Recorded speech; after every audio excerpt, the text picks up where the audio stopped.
Welcome back to Locked Cage MMA, motherfucking A.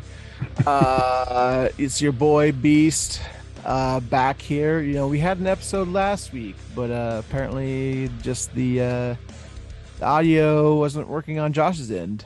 So, you know, Josh, I guess go ahead and introduce yourself, or maybe not. We'll see if your fucking mic's working or not.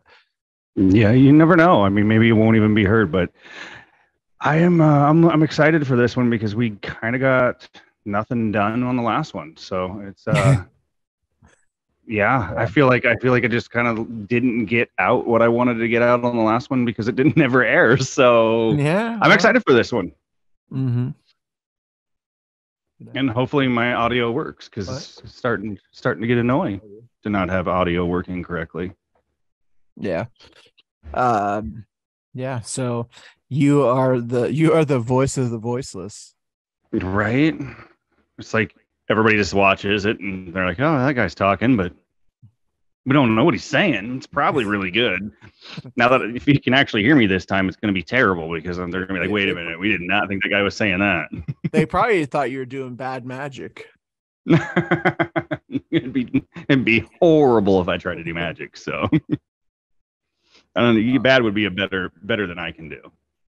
Yeah. Yo, let's tell people where they can find us on the social media pages. I'll go ahead and go first. We got Locked Cage MMA on Twitter. And Locked Cage MMA on Facebook. Make sure you can go check it out. Go like, follow, tell us how bad we're doing. I mean, all those wonderful things that we would love for you to do.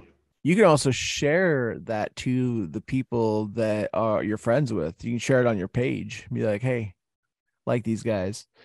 Yeah, that would be awesome. Or don't. If you don't like them, don't do it. Or like just share it and be like, hey, look at these dummies. Go like these dummies. They're fun to laugh at. So that's cool too. I mean, we'll take any publicity we can get. I heard that any publicity is good publicity. That's what they say. I mean, you always remember somebody, right? Even if they're bad or good, no matter what, you always remember them if it's really good or if it's really bad. So, oh yeah, we can be the heel of the podcast market. I'm exactly. fine with that. You wanna go ahead and people didn't get here, but you were at the True Rev event, right? You were doing commentary. Tell us a little bit about that.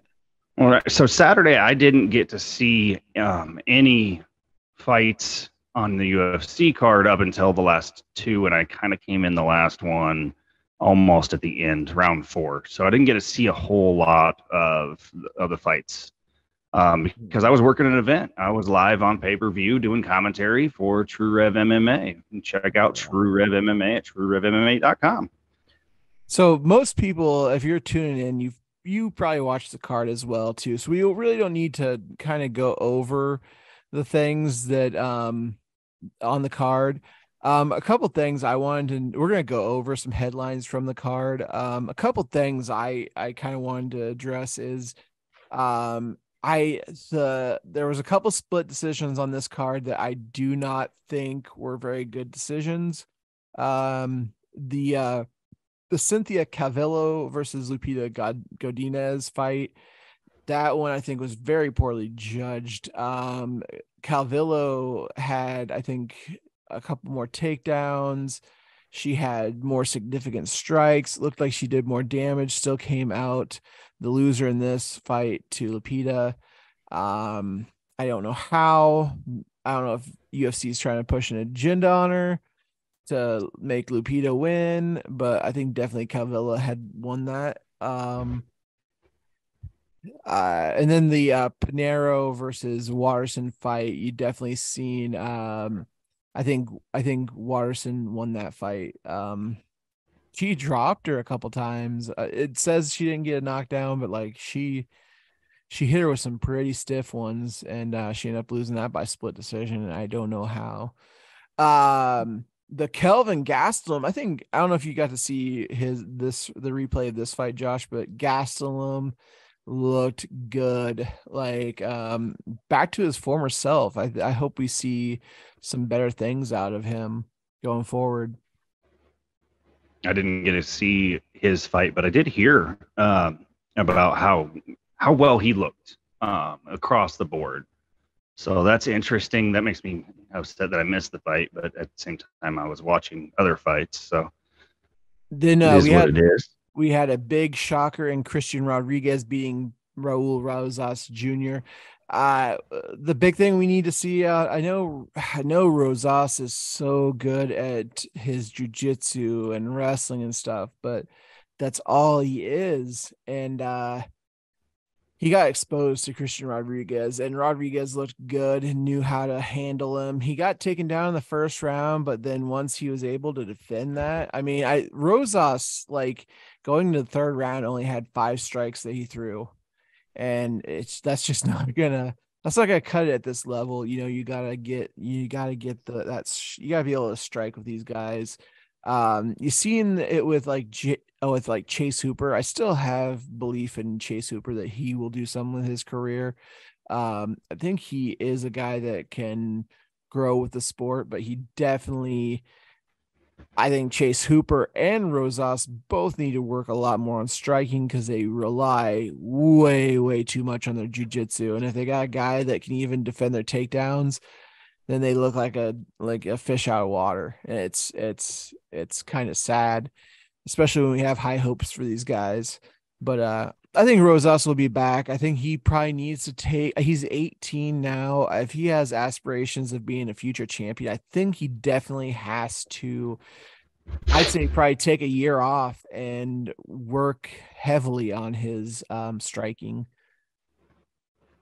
Yeah, I don't know if you have. I don't think it was that big of a surprise. No, so I didn't get to see the fight, but and everybody seems surprised, right? Like, I mean, the odds were on his favor, and I mean, the kid has no experience besides some, smaller stuff, right? I mean, this is the first time actually on his debut being on the big show, and yeah, he's great at the ground, but you got to think how much pressure does that put on a kid who's his age? He had a fight on the UFC 282, so about 5 cards back, like December 10th, right before my birthday. He had a submission, a face crank against Jay Perrin. So he's been on the Contender Series, then UFC 282, and then this one. So he has had one fight in the UFC besides this last one.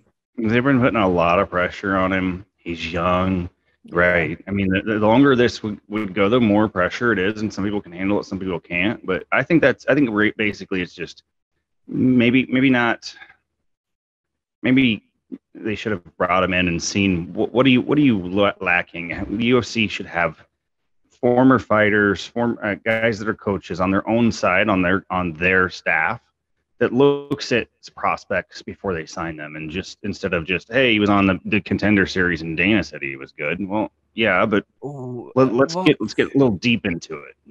I think there's no real feeder program. I mean, there is like Right. there's like the LFA, but it's not sanctioned by the UFC.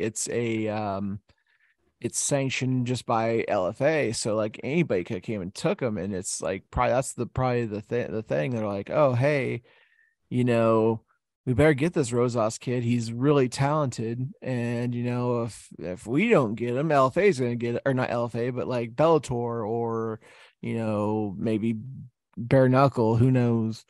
Oh yeah, no. What I'm saying is they need to have some kind of not necessarily not sign him. Like they could have signed him, but let's be a little bit more attentive to the fighter on how good they are. Right? I mean, it's just like when you get a football player in the NFL and he is a work in progress. He may not start, right? He may not be the starter that year on his rookie year, but he might come back the next year and be a lot better because he learned from somebody. Mm-hmm. You got to put him in. You got to put him in. Kids in school. He goes to high school. Yeah, I think I he's mean, almost. I don't know if he was. I think he was graduated when he fought, or maybe close to it. yeah, I believe so. And just because his first one, he went home and got to tell everybody at school that he just won in the UFC, right? And that weekend, he still had to go back Monday. Now I believe he's graduated before this one, but I just think that they need a little bit more help for fighters. Like, hey, I don't know, I'm getting into this. The kid looks really good. He's amazing. Okay, put them in some camps. The UFC should have their own camps where they can help fighters out. Why are they all completely on their own in the beginning? Like when you're that young, I mean, you need help. You're a young man. You need help moving forward in the world. I think like a developmental. I think they're big enough that they could do a developmental like league of their own. Yeah, they could. It'd be great. Like I think it'd be like because I feel like they used to have one because I feel like wasn't Lyoto Machida in something like that? I want to say he was, but I maybe I'm mean, wrong. they bought the WEC. They could have used that as a developmental league for Yeah. developmental fighters, and it would have. I think that would have been a great way to start, especially with these younger guys, and move them up. Instead of just having the 20th ranked light heavyweight in the world, you don't have anyone after a certain rank in the UFC. You all go to the minor league Yeah. because there's just too many, right? At that Yeah. point, you got to work your way up and you got to hold yourself there. Mm-hmm. But I think the developmental league would be really good for people. But I just don't. They just buy other companies and then just kind of dissolve them into their own. They envelop them, they swallow them whole. We've seen it with Pride. We've seen it with WEC. So Yeah. then And then we not had Spider yeah, we had a good fight in Ponzinibbio versus Holland. I think you went with had. Ponzinibbio last week, didn't you? I sure as heck did, and I did see the highlights from that one. He And was I wrong?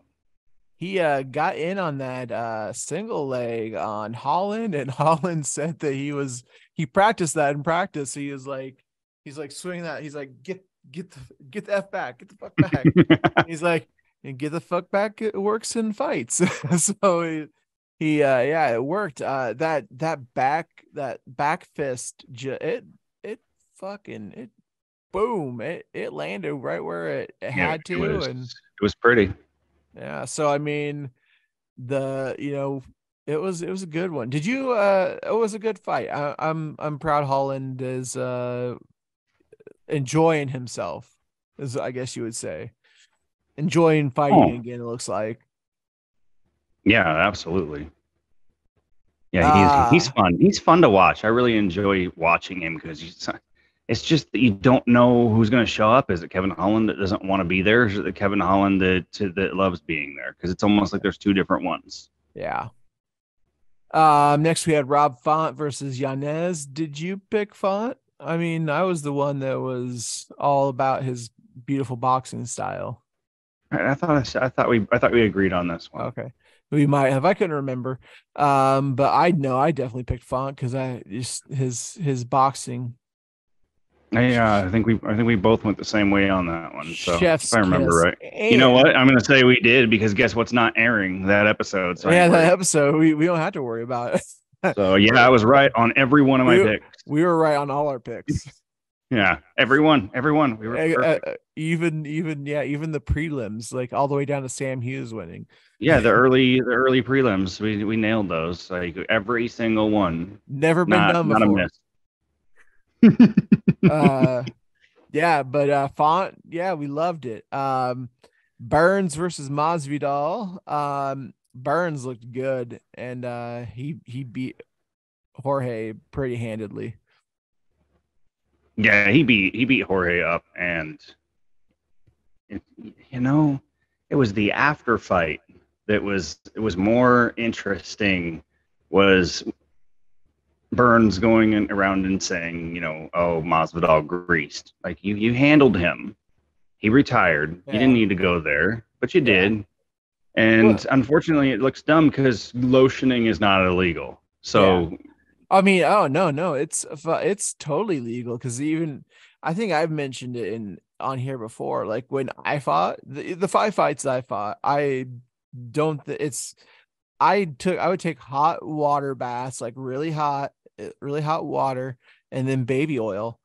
I would mhm. soak in that tub 2 or 3 times, like 2 days before the fight. And so the hot water opens your pores, that baby oil gets in there. You do it like 2 times the day before the fight and two times the day of the fight. and you should actually do it all the time. I felt silky smooth afterwards. I'm gonna go do that tonight. They're such it's old tricks, right? Yeah, And it is.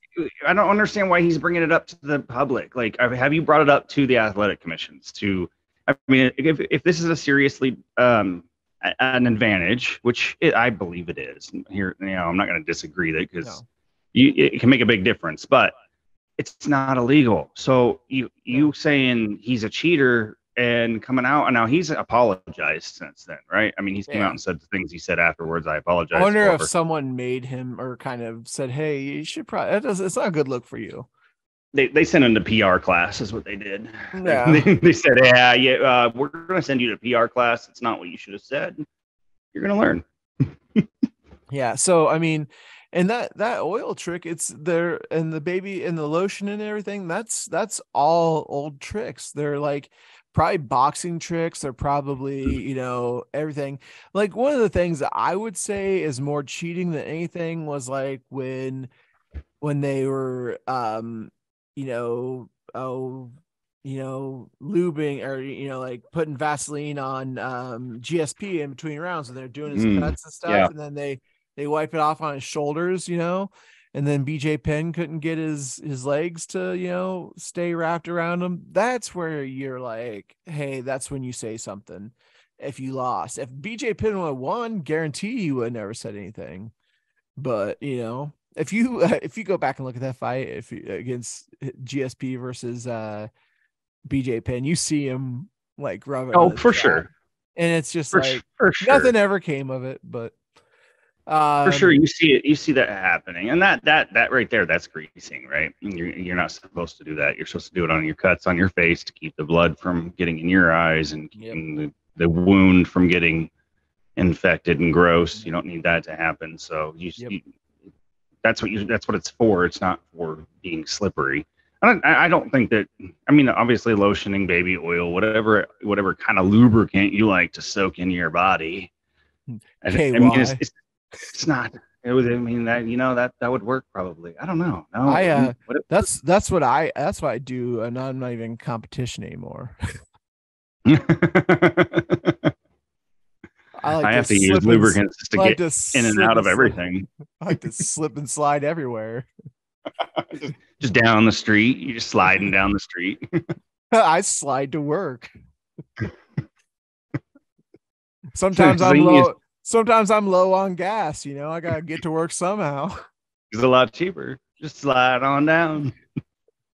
Oh shit! The main event was a pretty good fight too.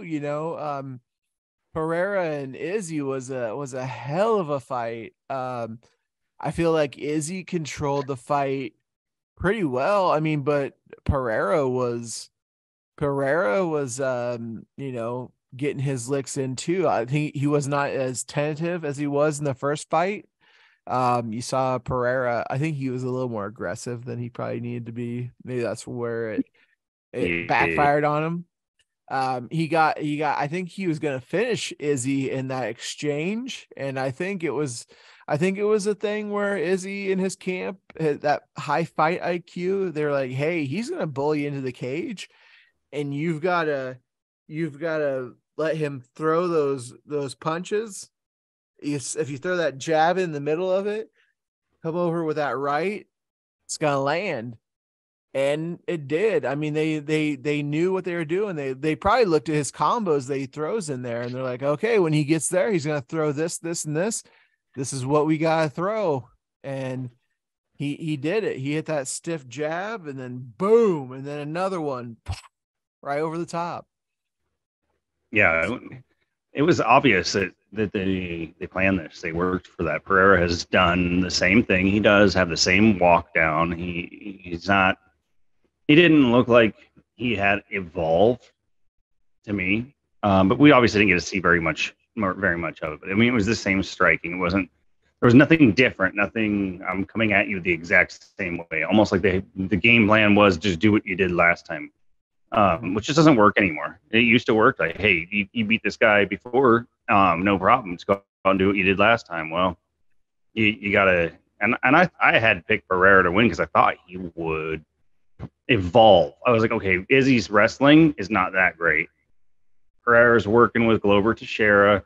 He's going to learn his wrestling insanely fast with that guy. He's going to be great at wrestling by the time. Maybe not great, but great compared to Izzy because they're both kickboxers with a low amount of wrestling. I was wrong. I was wrong to see that he was going to do anything different because he just walked him down. Yep. And got caught. But it's the old adage of if it's not broke, don't fix it is what a lot of people think. They're like, well, we don't have to reinvent the wheel if it worked the first time.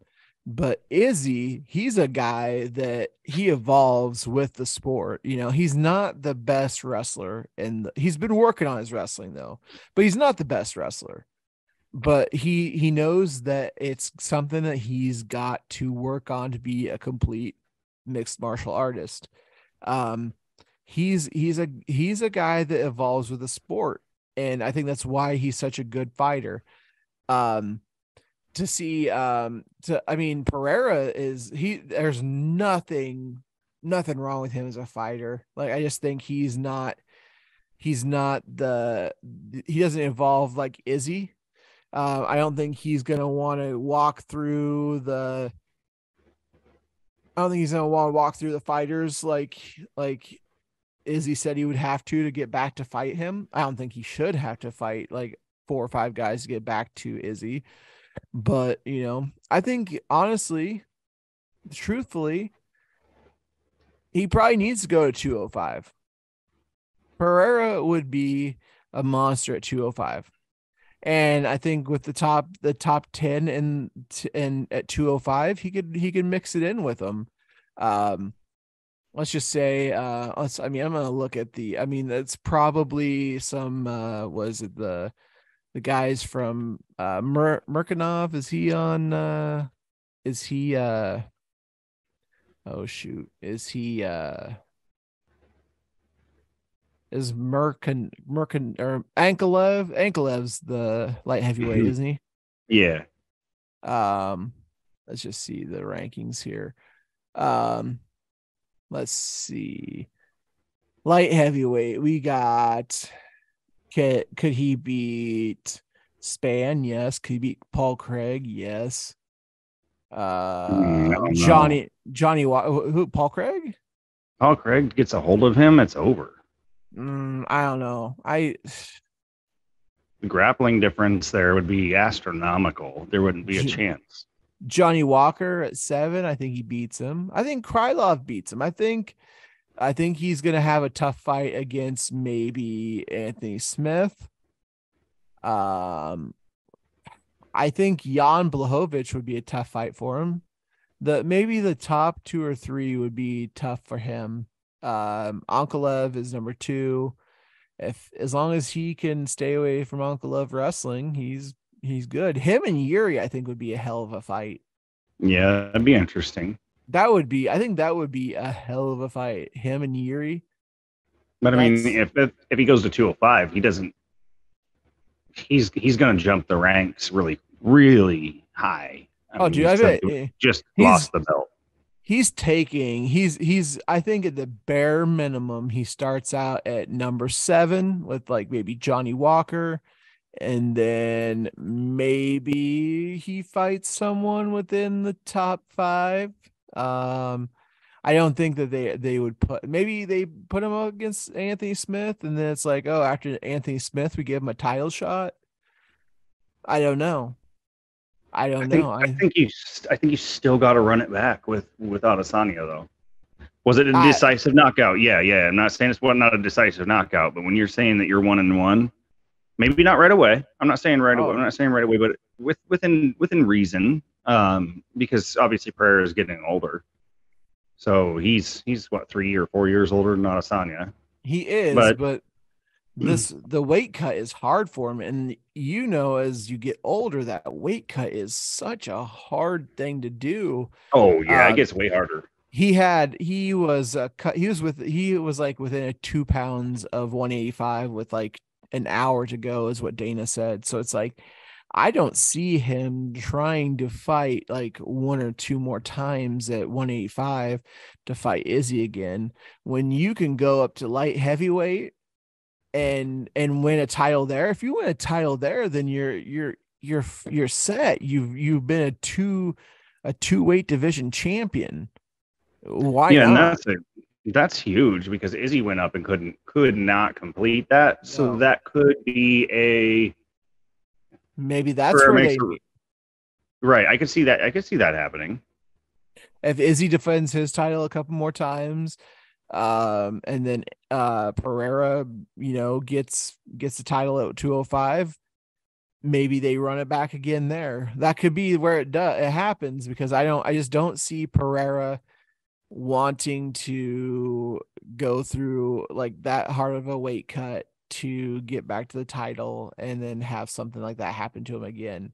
Because I think if something like that happened to him again, he retires. His legacy in the UFC isn't what it could be. I think someone of his nature wants that legacy. He's got that legacy in kickboxing. He's got that. He beat Izzy once. Got knocked out the second time. If he runs it back again, you know, at 185, and his body, I think it's gonna be more tolling on his body to do like two more fights at 185 and run it back than it would be just to go up to 205, win a couple fights, and then, you know, you know, run it back with Izzy. I think it'll be easier. He'll have more longevity to his career. I don't know. That's my opinion. And I don't see anything wrong with that. if you don't agree with me, then you're stupid. You're wrong. You're stupid. I'm right. I'm right. No, but Yeah, that's it. That's how I think it I could see happens. that. I could see that. I can really see that happening. I can see Pereira wanting to be at 205, and then if he got the belt, maybe Izzy's like, I want that, but it's gonna have to happen relatively soon, right? We're talking the max Within you're a couple, seeing is no, next couple 2-3 years. I don't think Pereira has much. Like, isn't he older? I think he's yeah, older. he's 36.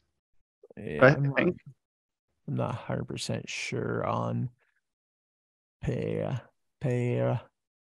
Um, doesn't have his age on UFC.com. Really?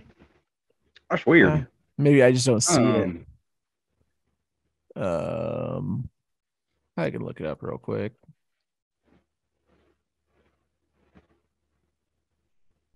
He is 35. So yeah, it'd have to be within I'd say 3 years. I don't think he wants to be close to fighting, but I mean Teixeira is. Maybe he's like, I came to the game late. I'm gonna stay a little bit later.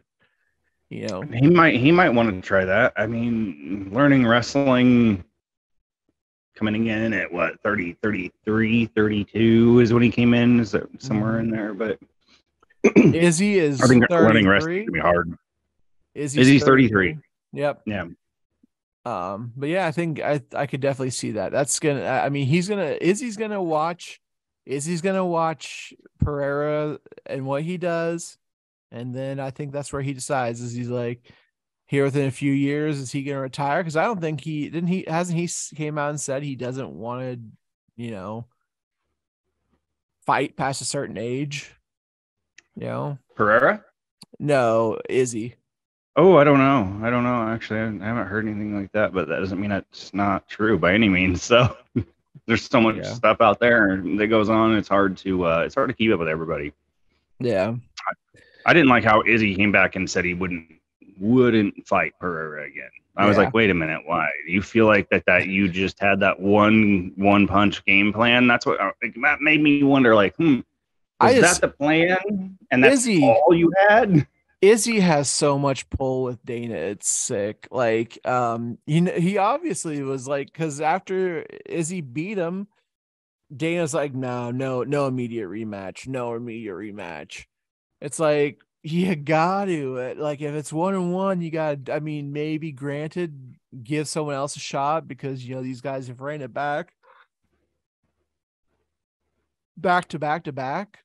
But I'm not a booker. Maybe they know something we don't. Maybe they want to see fresh blood, and then they want to see another, maybe a couple more.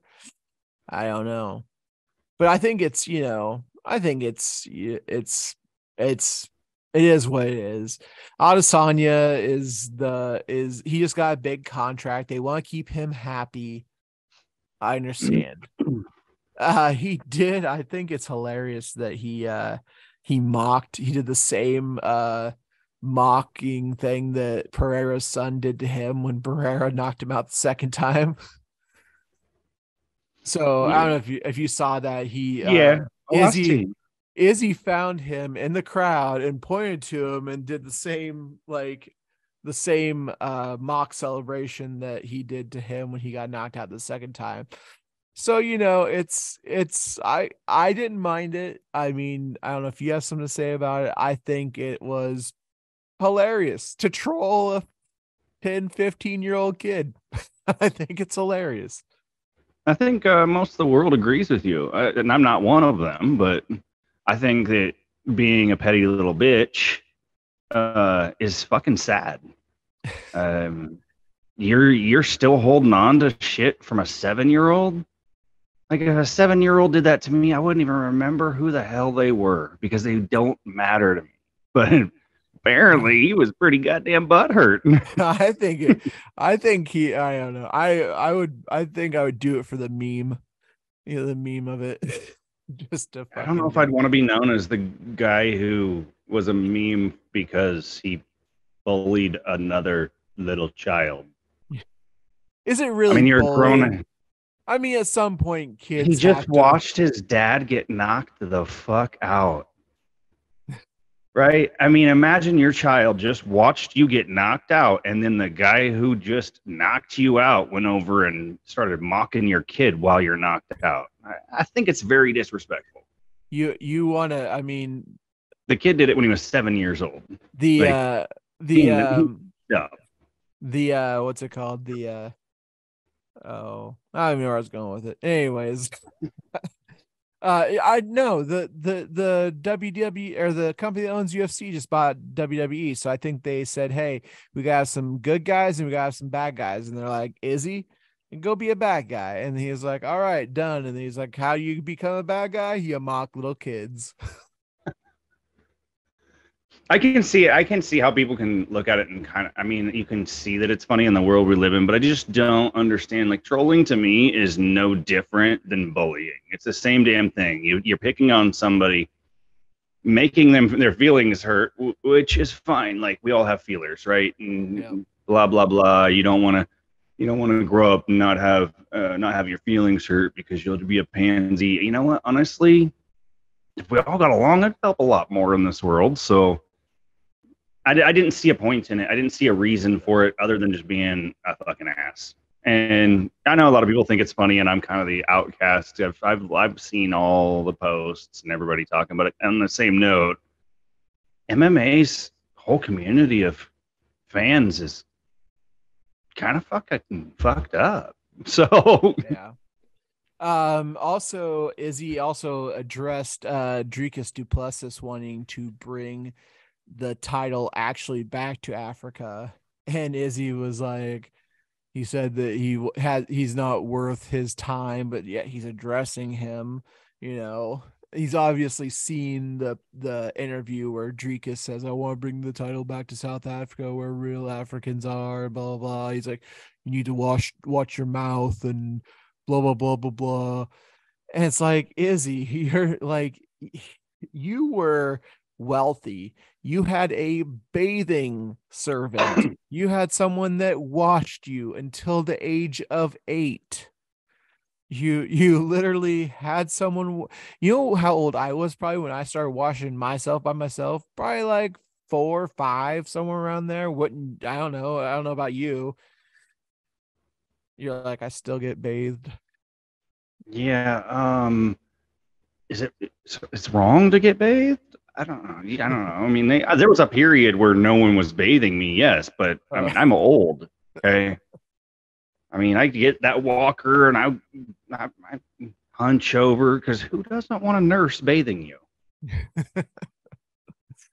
Oh, I did not get the bathing treatment when I was in the hospital. I had my wife had to give me a sponge bath, and that was it. So no nurses gave me a bath. Such a sad So, story. what you guys out there can all learn from this is do not get married. Then you gotta be like, who's gonna bathe me? I don't have a wife. Yeah, that's what I have health I'm insurance for. I had I had health insurance too, and I'm glad. I had a two there was two ambulance rides on my they sent me a statement and everything was paid for. This is off topic, but like 12,000 for like two different like ambulance rides to up to Mercy in Des Moines. I was like, it's like 12,000 a piece. I was like, Listen, dude, have you seen gas prices? Have you seen gas prices? Seriously. I mean, come on. I don't know. That's what Anyways, it costs to drive an hour. back on topic. Yeah, Let's go. Izzy said, well, go ahead. No, go ahead. You're good. You're good. I don't know. Izzy also said he would love to drag Dricus Duplessis's carcass across South Africa. So it's just there's so much cringe that Izzy he's so cringy. He's like that kid. Like, I'm not gonna say like stereotypes of like a nerdy kid or a geeky kid or something like that, but like someone that doesn't have a lot of friends, that when someone tries to like when they try to like they someone says something to them, they try to come back with a comeback, and it's just something really corny or like really like off, like it's just like something off. Like he loves using that I'm gonna leave you frozen like Elsa. And I'm like, oh, God, if I had to hear you say that one more fucking time, I'm gonna go, my head's gonna Yeah. explode. I He's don't just understand. That's so not like what you're gonna accidentally freeze people? Like that I mean, I have kids, so I mean I know the movie, so I'm like I don't understand the reference because she never really is like an evil badass that like freezes yeah. people, except for the one time when she's defending herself. But like he tries to use it like it's scary. It's not. Yeah. And then I mean, that's kind of it for Izzy. We're not gonna bag on him all podcast. I just want, Jorge retired. Congrats to him and his whole career. Toward the end of his career, I wasn't really a big a fan of his, but hey, to kind of make the push that he did, I can respect that. And his he kind of like he became went from a street fighter to a legit MMA fighter, and that's great. I'm glad of the accomplishments that he was able to make in this sport. And even though I wasn't a fan of you in the toward the end, I do totally have a new respect for you when I looked back at kind of the career and thought about it and say, hey, hell of a run, man. you know Kudos to you. You got a couple title shots, and you know, good luck in the rest of your career. If you do boxing against Jake Paul or something, or whatever you decide to do, good luck. Best of wishes to you on your future endeavors. Absolutely. Nothing else to say. Did I say it all for you? I mean, I don't need to take up an extra 5 minutes saying the same thing. So, uh, yep. and then we had TJ Dillashaw retired. You actually told me that was you said that to me in Snap today. So kind of take us over that. Well, it's his shoulder, right? So he had a problem with his shoulder in the last fight he was in, and now doctors have told him that without rehaving the surgery he's already had because it didn't work the first time, that he'll not be even if he does it again and has the surgery, he still won't be able to compete anymore. But it'll make it his shoulder better than what it actually is right now because it's pretty bad. But it looks like doctors are telling him, no matter what, you're done. You're never going to fight again. You can't compete. You can't defend yourself. This arm will never be able to work the way you need it to fight. So he's looking for alternative ways, been looking for alternative ways to try and fix that with not a whole lot of luck. And he made a post last night. Was it last? I think it was last night. Or was it? Yeah, it was last night.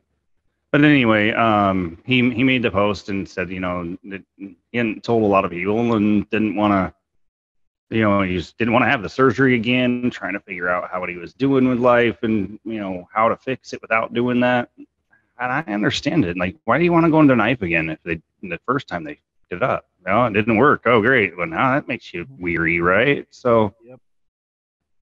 I think that I think he's probably going to be done, right? I mean, he's getting out there in age anyway, and even if they can get it fixed, but he can't defend himself, is it even worth it trying?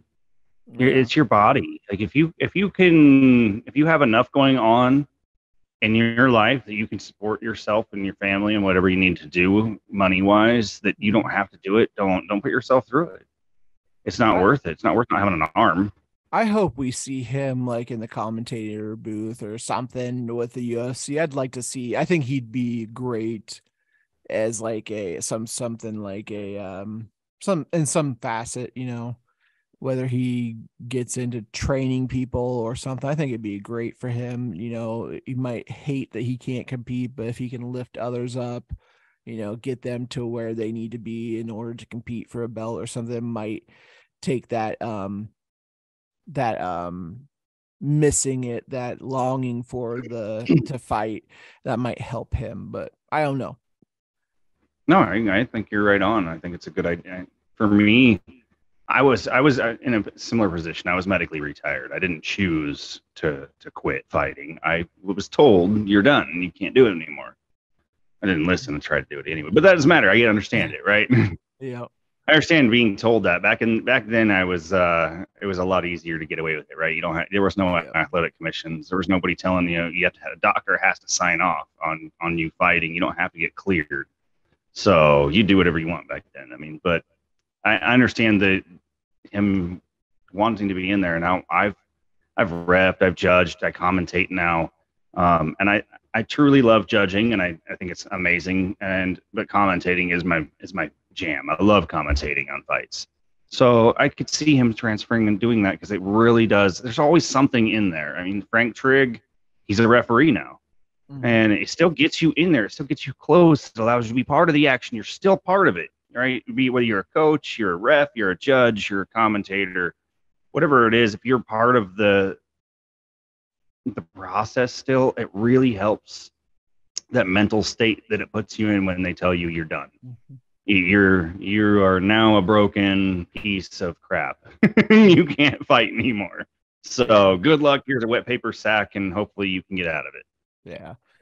And then we have a couple more topics just to cover real quickly before we go into our picks. Brandon Moreno will face Alexander Pantoja for the flyweight title at UFC 290.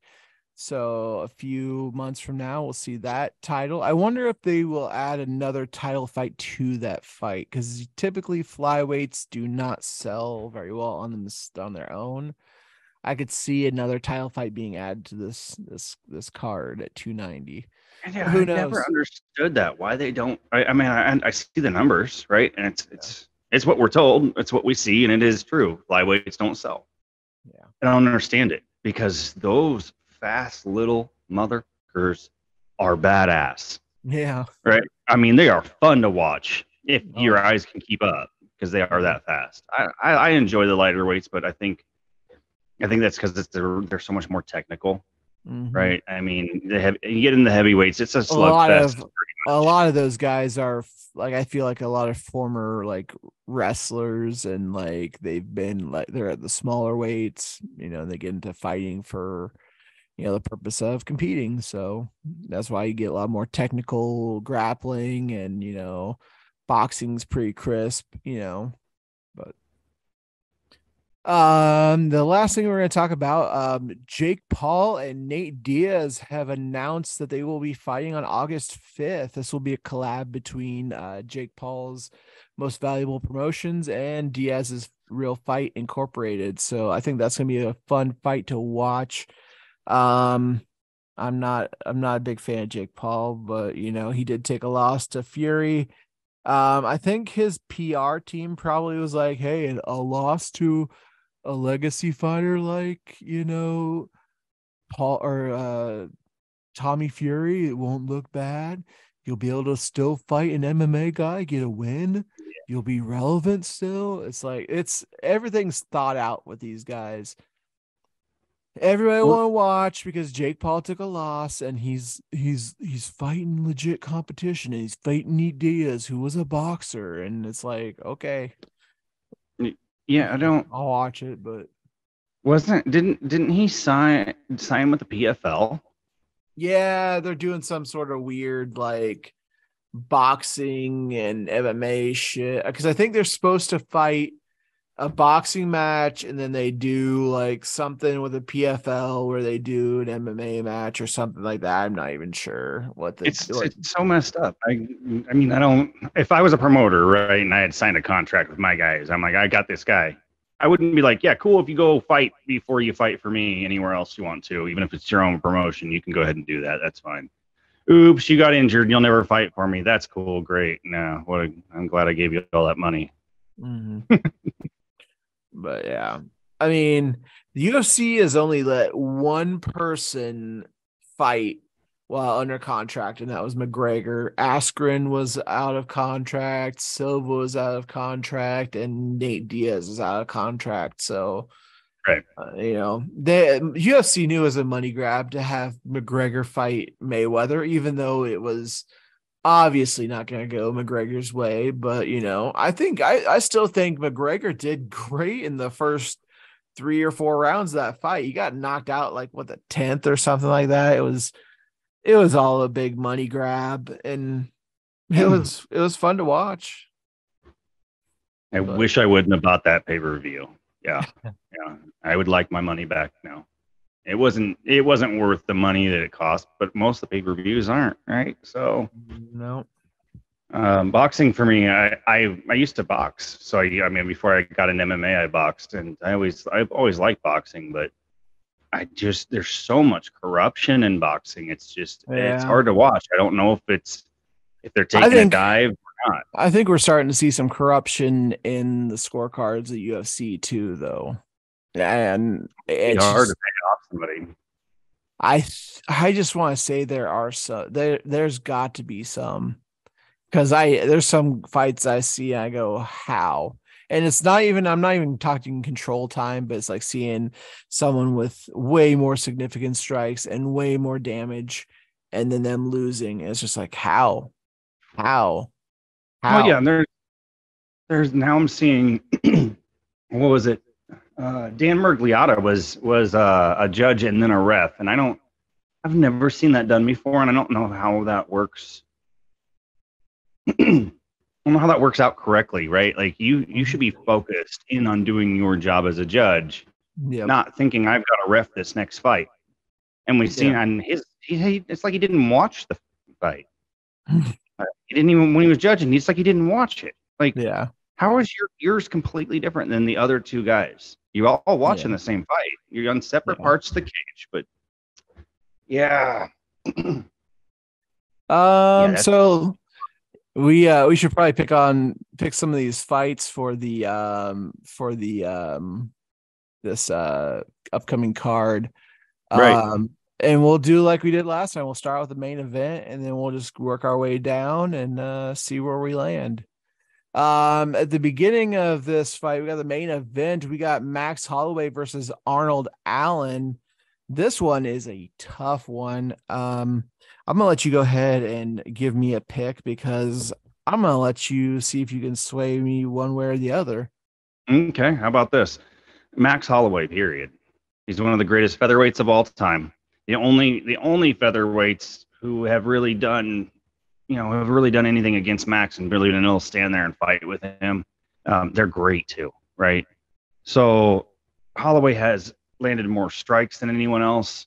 He is fast. He's just, I mean, we're talking Hall of Fame worthy in Holloway. And maybe he's on the back end of his career now. I mean, I think guys hit that. I think they He's hit only it differently. 31. He's only Yeah, 31. we all look at Garbrandt, right?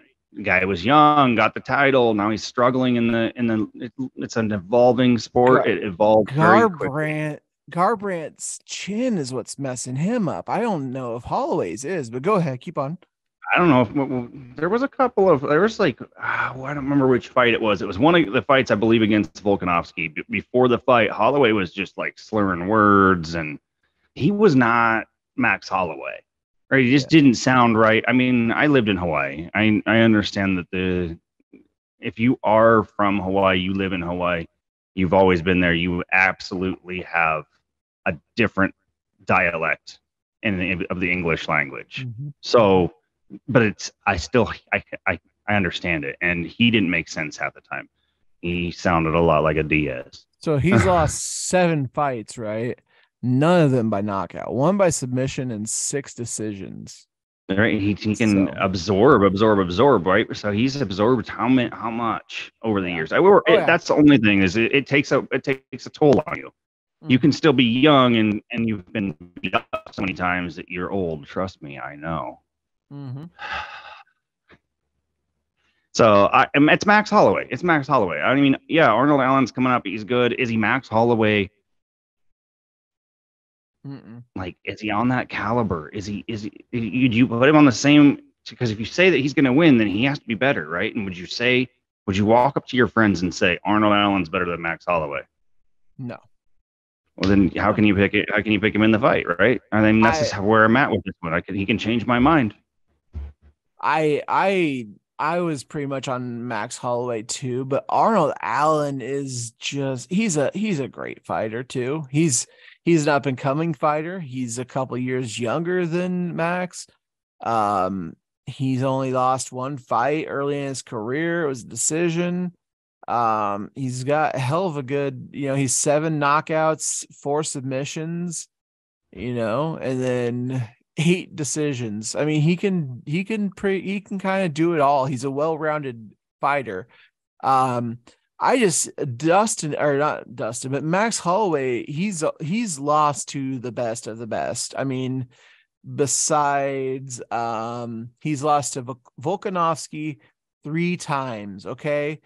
3 times. And then he lost to Dustin Poirier twice.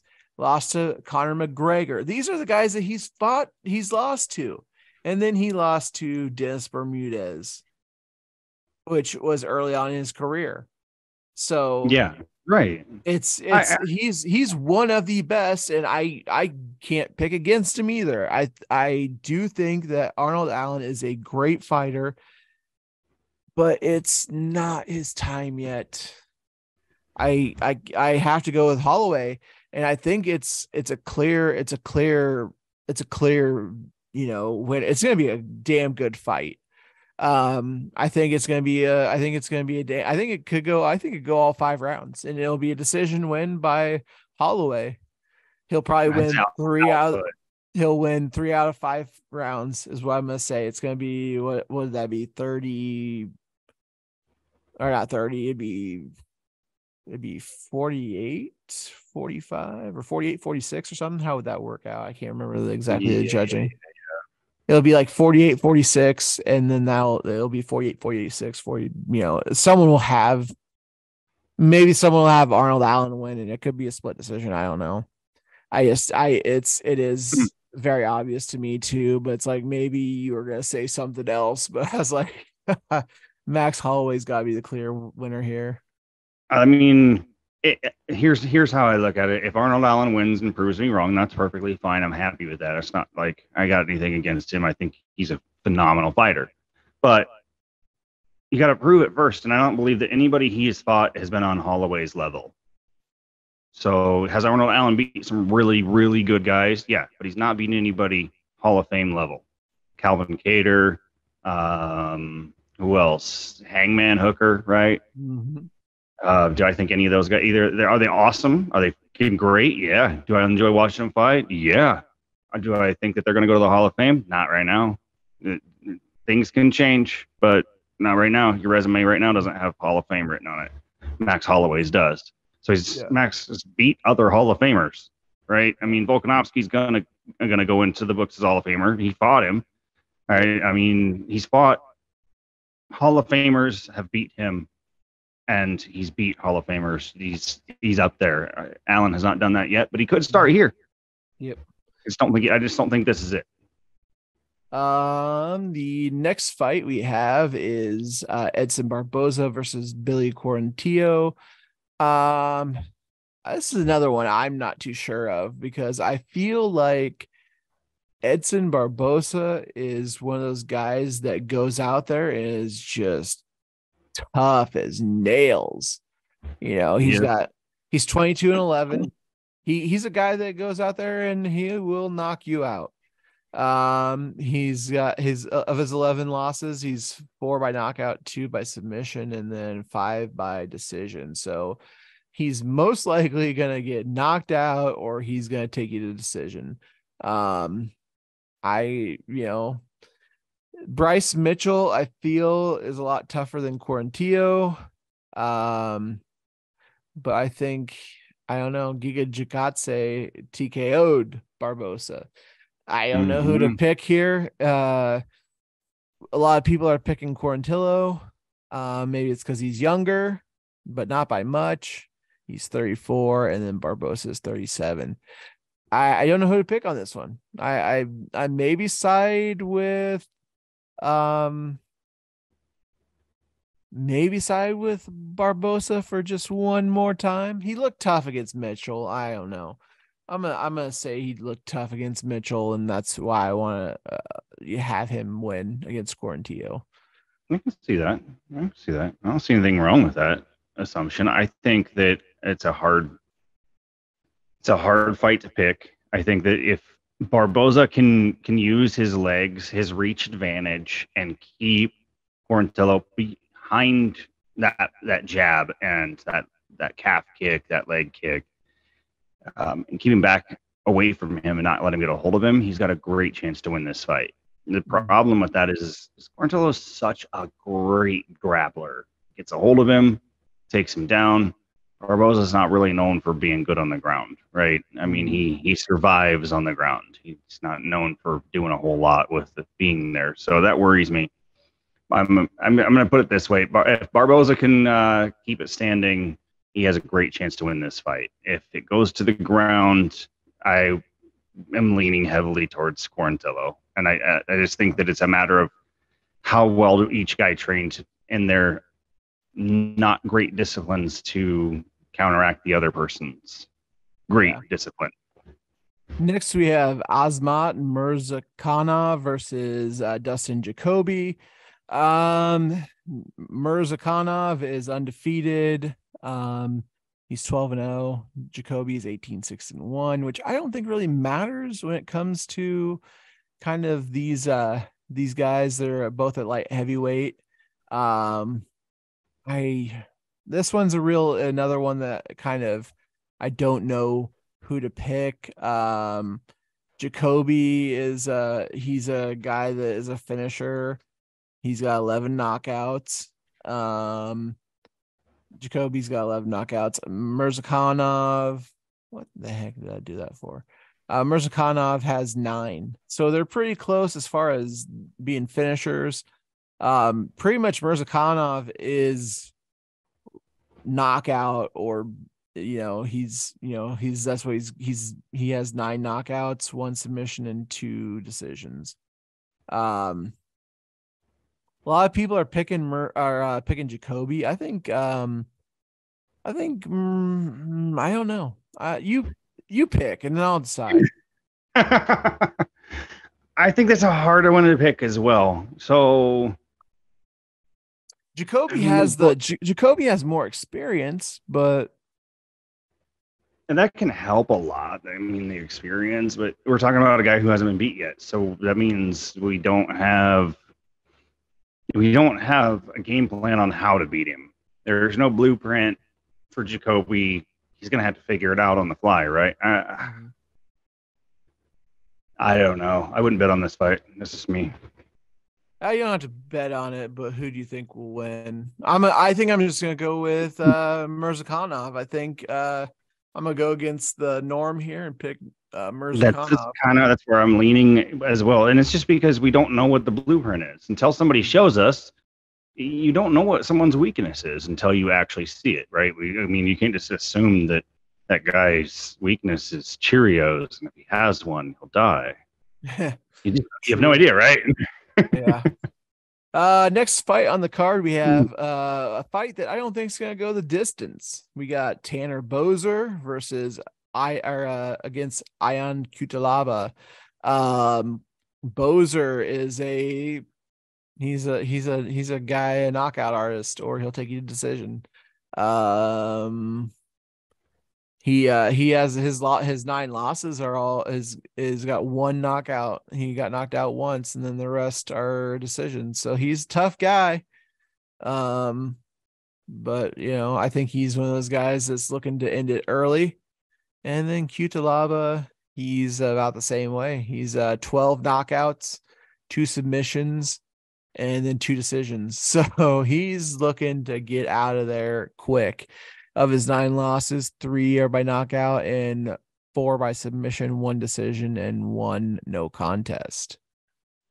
So I have a hard time picking Cutelaba. I don't know. I don't know why. I just I like Boser. Yeah, I can get that.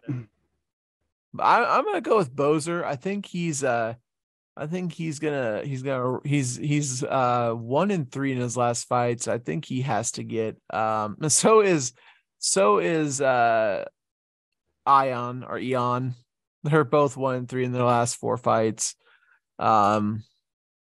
So yeah.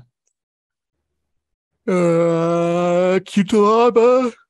Sorry, Cutelaba been finished in the last 3 of his fights, so right. Maybe he needs a bounce back, but I don't think so. But maybe Boser needs a bounce back. Maybe it's a bounce back fight for both, but I think I just see Boser doing a lot better. Boser's last win was he lost to Nascimento, but he beat Oven St. Preux, who Oven St. Preux is a very tough fighter. Yeah, he fought for a title, so I mean, why not? Yeah, absolutely. I'm gonna go with Boser.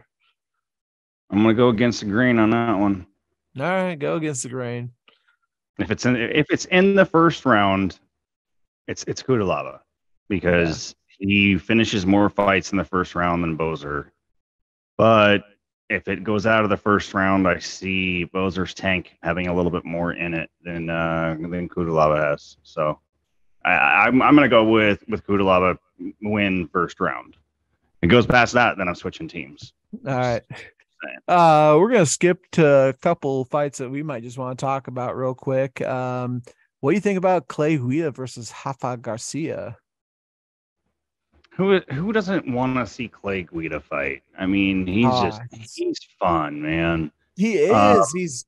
He's still doing he never has more than 2 losses in a row. He's got well, maybe not in a while, but I don't know if ever. I'm looking over his shirt dog, and it looks like he's never had 3 losses in a row, and he's coming off of a win. So here lately, he's win loss win loss win loss win loss. So I like Clay though. I do think that they probably do want to see Hoffa gifted Garcia win here. I think it's gonna be a good fight for him. Another Mexican fighter. We got a lot of Mexican fighters coming up. Why not? I'm gonna go with Hoffa on this one. You might go with Clay Guida. I don't disagree that I wouldn't be mad if he won. I mean, I think Clay Guida is a guy that you can get behind. I'm always an OG fan, right? So I'm gonna go with the OG on this one. What is he like? What is Clay Guida right now? 50, 55, 60, Four, 82, 41. 41. He's old as hell. He older than me. Eh, Oh my lord, that's that's old. hard. That's hard to do. Woo! Next we got, I think the other one that we should talk about is Royval versus Nicolau. This is a battle of two top 10 flyweights, and it's on the prelims.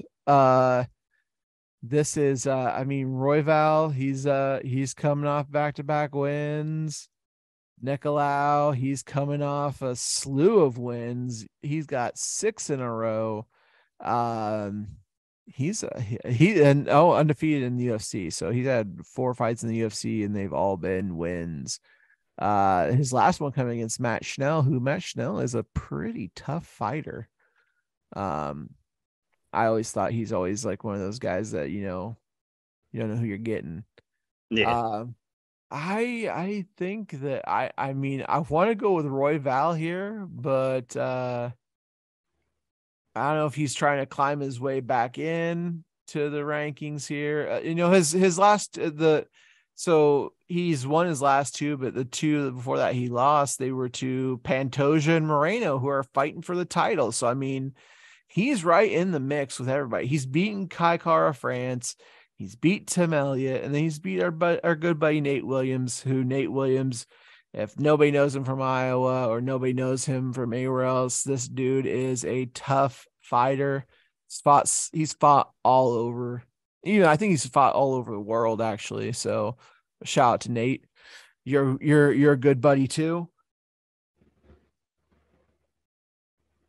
Yeah, Uh, I think that fight's interesting. That fight is seriously interesting. But I'm gonna say the same thing I said at the last one. If it's the first round, it goes to Royval.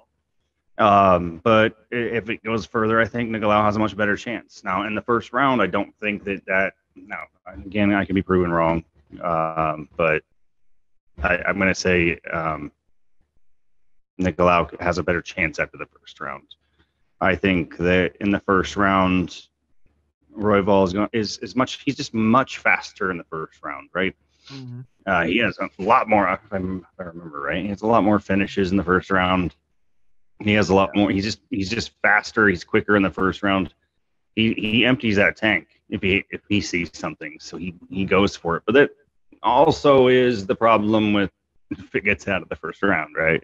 Yeah. You can't dump the tank. So I think it's interesting. I'm excited to see it. I think it'll be a good fight.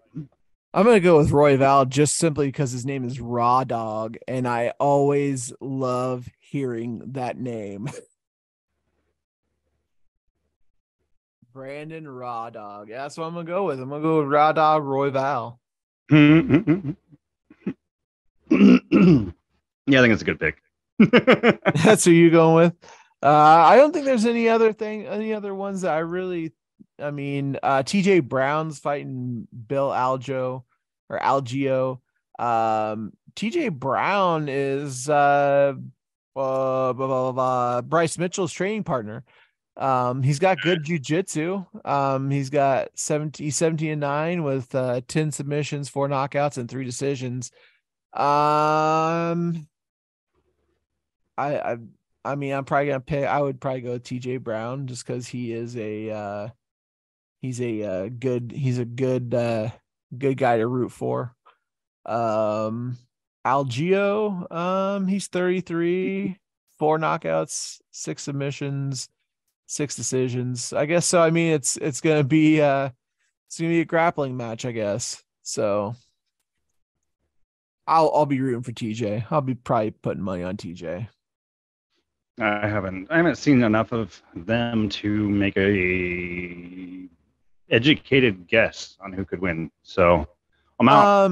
TJ Brown against Eric Silva, he actually had I think he had some he started out slow and then he ended up he did get I see they got the submission. I want to say that he started out slow against Eric Silva and then picked up in the second and third round and ended up getting the submission. So he can absorb a little punishment in the first to get his game plan going. So I mean, he's definitely a fighter to watch. I think he's pretty fun.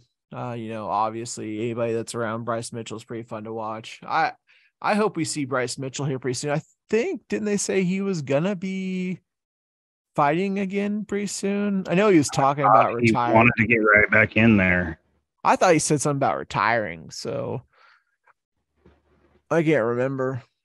Let's see if they have anything scheduled for him. No, yeah, they do. They have him against Jonathan Pierce May 6th. Is that the headline of a pay-per-view? Or not pay-per-view, but a fight night. I want to say that might be the headline of a paper or of a fight night. Let me see. Events.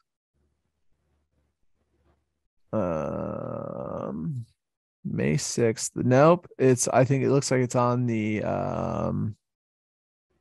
might be on the Sterling Cejudo. Yep, it's on the Sterling Cejudo pay-per-view. UFC 288. So next month's pay-per-view, it'll be on the main card. Jonathan Pierce. That's a tough guy. Oh, Kron Gracie is fighting. Holy shit, they still got another Gracie alive? There's a lot of Gracies. There's a lot of Gracies out there. He's not even related to these Gracies. Just like all those Nurmagomedovs, there's like a bunch of those, or some of them that aren't even related. I'm like, and they're in the UFC. I'm like, what? How's this even work? It's like Smith, Johnson, right? Like that's their version of it. Yeah. Of our most common names, that's their common name. So I think it's like when you see football, you see people with the same last name. They're not related. You're like, how are you playing football? And MMA is even smaller group. Yeah. So you think, how are you not related when you come from the same area and the same last name? But I think it's just the same thing here. 288 has some. I don't know very many people on the prelims, but Phil Haas, I know him. He's on the early prelims. What the hell? Then we got Marina Rodriguez versus Verna Jandiroba. That's a battle of two top 10 women at strawweight on the early prelims of that fight. Chaos Williams is fighting on that. Drew Dober's fighting on that. That's crazy. And then the main card has, it looks like 5 fights. Kron Gracie, though, I don't know if he's returning or if he's just getting in. I don't know. I don't remember Kron. But Bryce Mitchell will be fighting at 288. That's awesome. Andrade will be fighting too. That's awesome. And Oliveira, he'll be fighting Dariush. That'll be a good card. Absolutely. Yo, looking forward to it. Should we get out of here? It's about 1 minute. It's 1 hour and 12 minutes. We got See ya. See ya. Goodbye, guys. Peace out.